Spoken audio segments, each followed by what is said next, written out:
네, 안녕하십니까. 처음 뵙겠습니다. 자, 우리가 본 수업하기 전에 입문 강의에서 예비 강의를 만들었죠. 그래서 여러분들은 아마 회로를 처음 들으신 분들은 저를 처음 뵐 거예요. 물론 뭐 기초 수학을 먼저 들었던 분들은 저 수업을 통해서 들었겠죠. 자, 어쨌든 회로 입문 시간은 처음 여러분들 얼굴을 갖다 뵙는 거예요.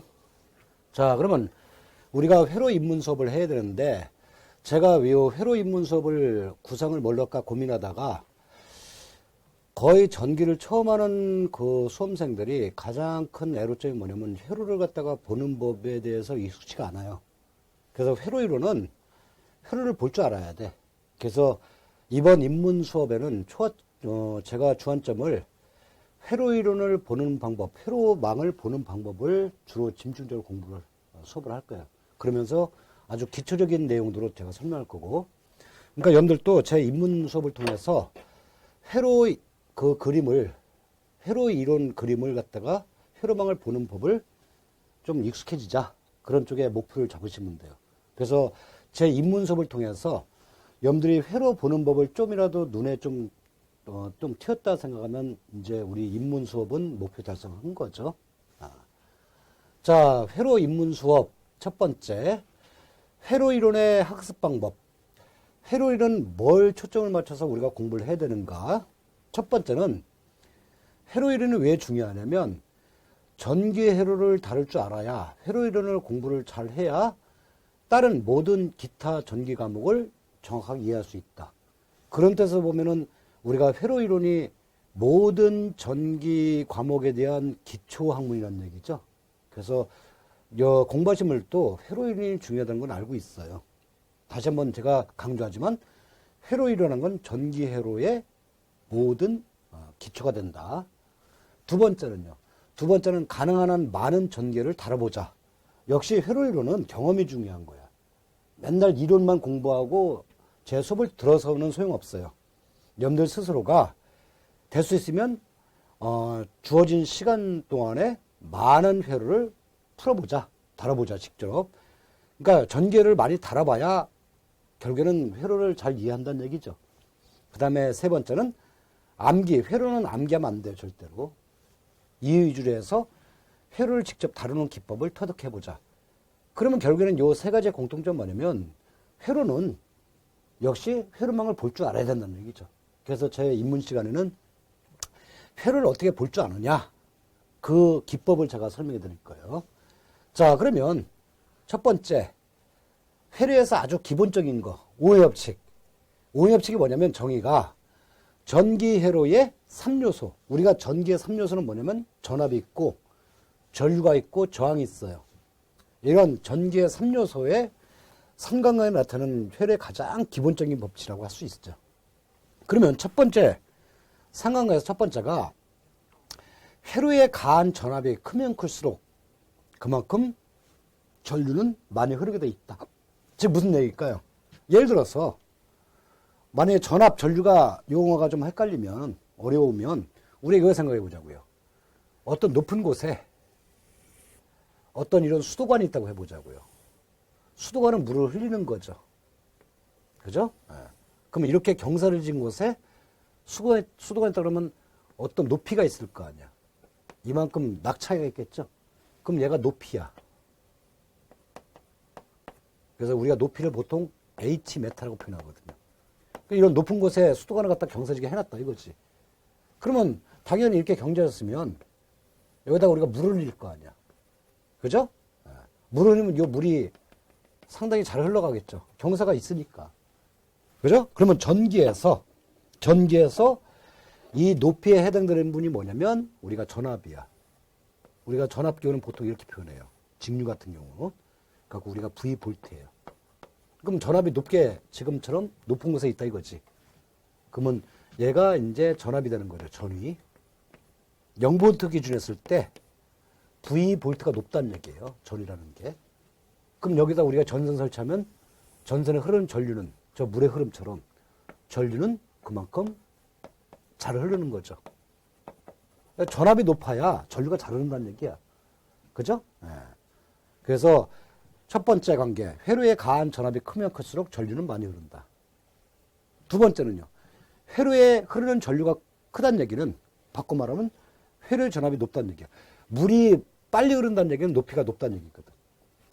전류가 많이 흐른다는 얘기는 전압이 크다는 얘기야. 아시겠죠? 첫 번째 내부, 두 번째는 상황이고. 세 번째, 회로의 저항이 크면 클수록 회로는 전류가 흐르기 어렵다. 자, 이런 수도관에서 여기에 때 찌꺼기가 껴요. 이거 갖다 우리가 스케일이라고 하잖아, 보통. 그 수도관 같은 거 오래 쓰다 보니 여기에 때 찌꺼기가 껴있죠. 그럼 그 아무래도 물이 흐르기 어렵지. 그죠? 그러면 전선에도 뭐가 있냐면 여기도 저항이 있어. 지금 요 스케일처럼, 수도관의 스케일처럼 전류가 흐르는 걸 방해하는 요소가 있는 거죠. 아시겠죠? 이게 저항이야. 그러면 저항이 크면 클수록 그만큼 물 흐름, 즉 전류의 흐름은 흐르기가 어려워진다는 얘기죠. 회로의 저항이 크면 클수록 회로에는 전류가 흐르기 어렵게 된다. 요 세 가지 관계를 갖다가 설명한 게 바로 오음협칙이에요. 그래서 그림상으로 표현은 V, I, R. 이게 전기 3요소죠.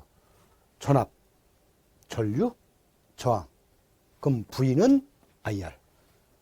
그러니까 요 공식 외울 때 이런 그림 연상법 쓰면 되잖아요. V는 IR이다. 그 다음에 I는 R분의 V다.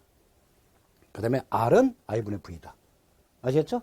그러면 전압이 크다는 얘기는 전류가 많이 흐른다는 얘기고, 전류가 많이 흐른다는 얘기는 전압이 크다는 얘기고, 저항이 크다는 얘기는 전류는 흐르기 어렵다는 얘기죠.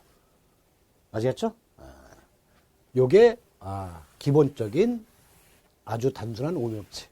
근데 요 오음협칙이 은근히 회로에서는 상당히 중요하게 많이 쓰이는 법칙이에요. 그래서 요 오음협칙을 요 지금 내용은 충분히 이해가 되더라도 실제 회로망을 안 다뤄보면 오음협칙이 회로에서 어떻게 쓰이는지 그 활용법을 모르죠. 그러니까 문제를 많이 다뤄봐야 돼.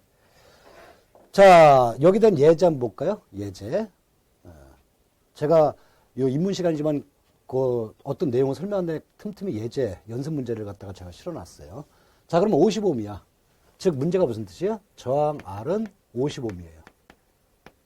50ohm. 그 다음에 전압이 V가 200V야. 저항하고 전압 주어졌죠? 전류는 몇 암페인가? 이거는 상당히 쉬운 내용이잖아요. I는 R분의 V더라. 그럼 여기다 대입하면 R은 50이고 V는 200이에요. 그러면 전류는 몇이에요? 결국엔 전류는 4A라는 얘기죠. 그렇죠? 자, 그 다음에 예제 2번은요. 예제 2번은 조금 복잡해요. 그죠? 자꾸 회로 접해야 돼요. 지금 뭐예요? 보니까 전압이 두 개가 있어요. 근데 전압이 있는데 지금 전류 구하는 거야. 전압이 두 개인데 이 극성이 어떻게 돼요? 우리가 보통 건전지 이 넓은 쪽이 플러스고 이 좁은 쪽이 마이너스죠. 건전지 플러스 마이너스 있잖아요. 건전지 그림 이렇게 됐잖아요. 이렇게. 우리가 쓰는 건전지 이렇게 생겼죠. 그죠? 그럼 이쪽이 플러스 극이고 이쪽이 마이너스 극은 알고 있잖아요. 그럼 이 건전지 등가로 그린 게 바로 이거란 얘기죠. 넓은 쪽을 넓게 하고 플러스를 넓게 하고 밑에 마이너스 좁게 한 거죠. 그러니까 얘가 플러스가 되고 얘가 마이너스 되는 거지. 아시겠죠? 건전지 표시한 거고. 그럼 요 두 번째 건전지는요. 이쪽이 플러스고 이쪽이 마이너스잖아. 그러면 전류는 플러스에서 흐르거든요. 근데 봤더니 얘하고 지금 요거하고 반대죠. 그죠? 그러면 합성 전압은 어떻게 돼야 돼요? E1하고 E2가 있으면 요 두 전압을 빼줘야지. 서로 반대 방향이니까. 지금 건전지 반대로 연결했잖아요. 그럼 몇이에요, 이거? 전압은 50V에서 70V 빼주니까 결국엔 남는 전압은 마이너스 20V란 얘기죠. 마이너스 20V라는 건 전류가 거꾸로 흐른다는 얘기야. 자, 그 다음에 저항은요. 저항은 뒤에 이제 또 나오겠지만 저항은 한 개 아니고 두 개가 있잖아요. 그죠? 두 개 합치면 뭐가 돼요? 2하고 3하고 더해지니까 5ohm이 된다는 얘기죠. 합성장 5ohm이다. 따라서 전류 I는 R분의 V니까 R은 5ohm이고 전압은 마이너스 20V니까 결국에는 마이너스 4A라는 얘기죠. 요 전류는 마이너스 4A. 또는 반대로 그리면 반대로 전류는 4A. 그러니까 마이너스란 건 반대로 흐른다는 얘기예요. 아시겠죠? 그래서 이쪽 방향은 마이너스 4A, 이쪽 방향으로 생각하면 4A가 되는 거예요.